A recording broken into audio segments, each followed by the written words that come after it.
Bueno, muy buenas a todos, bienvenidos nuevamente a Gráficos del Inversor y la pregunta que nos haríamos hoy, sobre todo en todo el contexto de los bonos en Japón, que hemos estado viendo una subida brutal en los rendimientos, démonos cuenta de la siguiente imagen, nos podríamos llegar a preguntar si esto puede llegar a ser algo más que una mala subasta. Hay varios gráficos importantes que vamos a estar comentando y además con varios efectos importantes que deberíamos tener en cuenta para la deuda americana también, que no es casualidad que también haya estado subiendo los rendimientos a 10 años de los bonos americanos. O sea, hay mucho de lo cual o de lo que hablar en este caso y démonos cuenta de esta imagen que precisamente compartía Bloomberg y démonos cuenta de que esto puede llegar a tratarse de una especie de alarma estructural e incluso algo de anticipo, y esto lo vamos a estar viendo sobre todo por la grandísima tenencia de bonos americanos por parte de Japón y lo que esto puede llegar a significar, porque hay varias relaciones, hay varios hilos que debemos atar para empezar a entender el efecto colateral que todo esto puede llegar a tener. Lo que nos estamos dando cuenta, esta imagen, lo que nos muestra, que justamente lo presentaba Bloomberg, son esos cambios trimestrales en la tenencia de bonos del gobierno japonés. Y además lo mide por tipo de inversor. Démonos cuenta que no únicamente en este caso estaría el Banco de Japón, que si nos damos cuenta de un hecho bastante relevante, fue el que más absorbía la cantidad en las subastas en el pasado. Es decir, podríamos llegar a decir de otra forma que durante años el Banco de Japón absorbió una cantidad brutal de deuda, que son estas barras negras que precisamente estábamos señalando justamente aquí. Y esto lo que hacía era mantener, podríamos llegar a decir, tasas artificialmente bajas, por así decirlo. Eso permitía precisamente a otros inversores vender sus bonos japoneses relativamente tranquilos, sabiendo que ahí estaba detrás el Banco de Japón para precisamente absorberlo y comprarlo todo, ¿no? Pero, ¿qué ocurre a partir del año 2020, sí, 2023, más o menos en adelante, un poco hasta la fecha? ¿Qué es lo que está ocurriendo? Que en este caso estamos viendo el famoso tapering por parte del Banco Central de Japón, que es una reducción de las compras. Por eso no vemos, o sea, vemos una ausencia de barras negras en la participación de lo que sería el lado de la demanda, el lado de la compra de bonos en este caso. E incluso lo que estamos empezando a ver ahora es que está justamente llevando a cabo lo contrario, es decir, está vendiendo lo que sería justamente lo que decíamos, una reducción de compras o por otro lado una venta. ¿Cómo se traduce todo esto? O el resultado de todo esto cuál es? Pues que casi todos los demás inversores también están reduciendo exposición de una forma u otra. Sobre todo bancos. En este caso, démonos cuenta cómo el área roja también es una parte importante de lo que ven a ser la reducción y sobre todo también extranjeros, ¿no? Que es también la parte verde que estamos viendo justamente aquí, ¿no? O sea, se están yendo básicamente del mercado de bonos. ¿Por qué importa todo esto? Pues porque esto, lo que decíamos antes, puede ser un cambio estructural. Es decir, si el Banco de Japón se retira y nadie quiere esos bonos, lo que podríamos llegar a ver es subida de rendimientos fuertes, que es lo que justamente vamos a comentar en esta imagen, y por otro lado, también que se complique la parte de la financiación del Estado japonés. Y evidentemente lo más peligroso de todo, que es ahí donde decía que tenía varias implicaciones, Japón ha sido el mayor exportador de capital del mundo. Es decir, si se quedan por así decirlo, en casa por mejores tipos locales, por decirlo de alguna forma u otra, afecta también al resto del mundo. Menos flujo a dólar, crédito europeo, etcétera, etcétera, etcétera. Demos cuenta de lo que decíamos antes, que los rendimientos justamente empiezan a subir y lo que más sorprende sobre todo, más allá de los tramos cortos, sobre todo lo que más sorprende son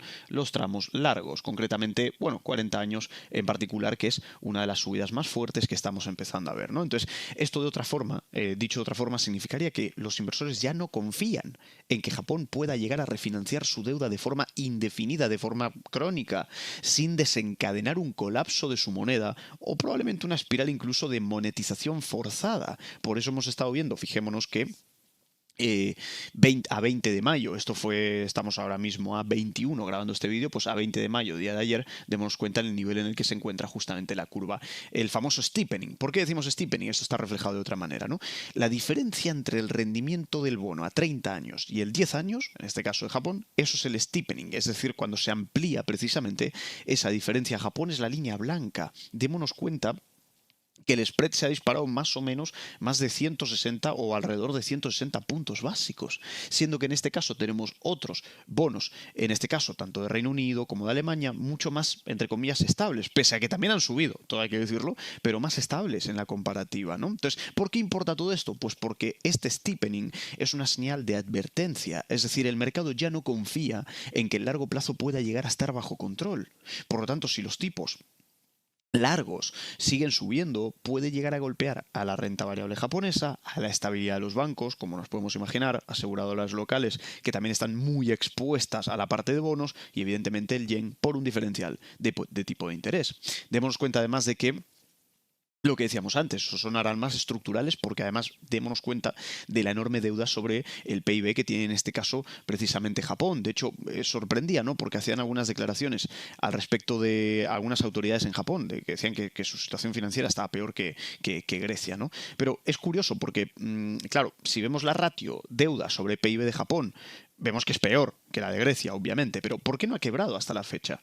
Pues, entre otros factores, hemos estado viendo también que los japoneses derivaban el ahorro nacional a la compra de bono japonés. Y el Banco Central también compraba, como hemos estado enseñando antes. Entonces, por otro lado, también la economía japonesa tiene, por así decirlo, muchos activos frente al exterior también, ¿no? Entonces, todo eso no ocurría con Grecia. Por eso vemos que la diferencia, por así decirlo, es que ha sido bastante notable o notoria en cuanto a que han podido mantenerse pese a todo, ¿no? Por lo tanto, es digamos, relativamente más solvente en comparación. Pero, sin embargo, pues evidentemente la situación de déficit es insostenible, porque démonos cuenta que la imagen que estamos viendo, esto no es un problema que venga de 2 días o de un par de años, es un problema muchísimo más importante, porque, por otro lado, también la pirámide poblacional en Japón, o sea, es decir, los problemas que estamos viendo aquí son más bien estructurales y de largo plazo, precisamente en Japón. Nos recuerda incluso pirámide invertida como en España, podríamos llegar a decir, pero en este caso en Japón también vemos efectos similares, ¿no? Por lo tanto, para entender un poco digamos, la consecución de hechos y cómo afecta una cosa con la otra, podríamos llegar a resumirlo con la siguiente imagen, y es que la pérdida de confianza que hemos estado viendo, derivada de esos aumentos en los rendimientos, steepening, etcétera, etcétera, genera tipos más altos, ¿de acuerdo? Genera una caída del yen también probablemente, y en este caso, tanto oro o incluso como Bitcoin, lo podríamos llegar a ver fortalecido en este caso. Pero lo importante, y esto es relativamente lógico entender esta secuencia, ¿verdad? Pero lo importante son las implicaciones para Estados Unidos. Es decir, si empezamos a ver una pérdida de control de su deuda de larga duración, que es precisamente lo que está ocurriendo con esas subastas que puede ser algo más que una mala subasta, como estábamos diciendo justamente al inicio de este vídeo, derivado de todo lo que hemos estado comentando hasta ahora, pero para entenderlo, si las subastas continúan fallando, los rendimientos lo más probable es que continúen subiendo, como hemos estado viendo justamente en las últimas horas, de hecho, eso llevaría probablemente a un efecto dominó global. ¿Por qué decimos todo esto? Porque si vemos capital japonés salir de bonos, deshacer coberturas, esto primero generaría un dólar arriba, ¿de acuerdo? Pero sobre todo esto golpearía directo a los bonos americanos. Y diréis, pero Franco, ¿y qué tendrá que ver Japón con Estados Unidos? Hombre, muchísimo. ¿Sabéis por qué? Pues porque Japón es el mayor tenedor de deuda americana como extranjeros. Puesto número 1, fijémonos.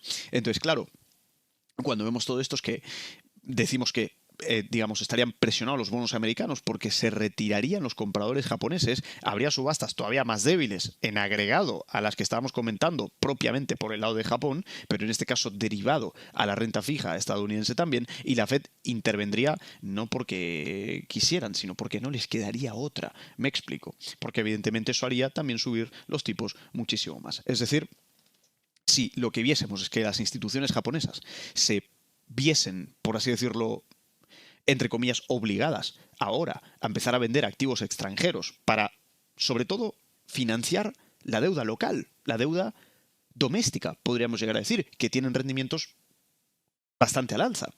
O incluso para poder llegar a, ¿cómo lo diríamos? En términos de Forex, para defender la caída del yen, esto también se convierte de forma colateral en un problema para Estados Unidos. Lo entendemos. Es decir, el grueso de lo que podría llegar a interpretarse como apetito, apetito extranjero, básicamente, y sobre todo a nivel estructural, apetito extranjero por la deuda americana, y sobre todo la deuda a largo plazo, evidentemente, puede empezar a erosionarse. ¿Y no creéis que es curioso? Porque precisamente hemos estado viendo subidas en los rendimientos a 10 años en Estados Unidos, más allá de todo, de expectativas de inflación, etcétera, etcétera. Pero es que el lado de Japón es una consecuencia directa también.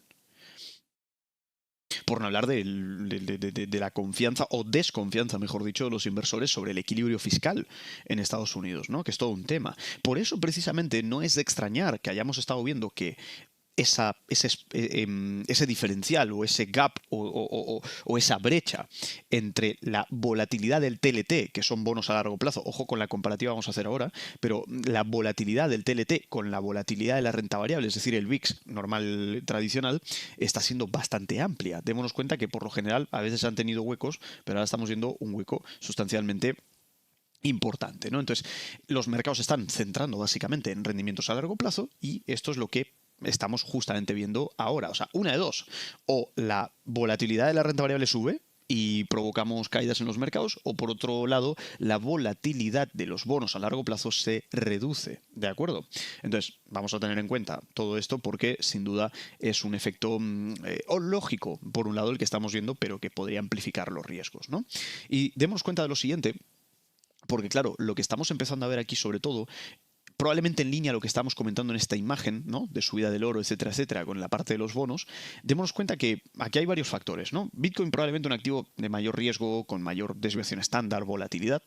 El oro un poco más estable, que parece que esos máximos y mínimos decrecientes en la pata correctiva que hemos estado viendo últimamente en el mercado, parece querer apoyarse en algunas líneas de tendencia en el medio de todo este caos en la parte del mercado de deuda, ¿no?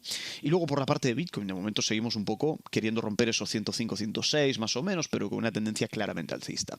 Démonos cuenta de la enorme diferencia que vemos cuando vemos un oro con una tendencia fuerte al alza, un Bitcoin con una tendencia fuerte al alza y unos bonos a largo plazo a nivel de precio cayendo de forma estructural, sobre todo en la comparativa a largo plazo. Por lo tanto, donde muchos inversores están mirando en la actualidad, precisamente es tanto Bitcoin como oro frente a una destrucción, por un lado monetaria, pero por otro lado una erosión que podría llegar a tener consecuencias colaterales en la economía global, derivado precisamente de una falta de confianza en el futuro de la deuda y la sostenibilidad de la misma. Soy Franco Machiavelli, como siempre es un placer, a ver si podemos hablar en los próximos vídeos también de China, que es bastante interesante, y hacer un seguimiento en general a toda la situación actual, que como estamos viendo es más volátil que nunca y nos está haciendo trabajar muchísimo este año 2025. Así que bueno, como siempre, muchísimas gracias y nos vemos en el próximo vídeo.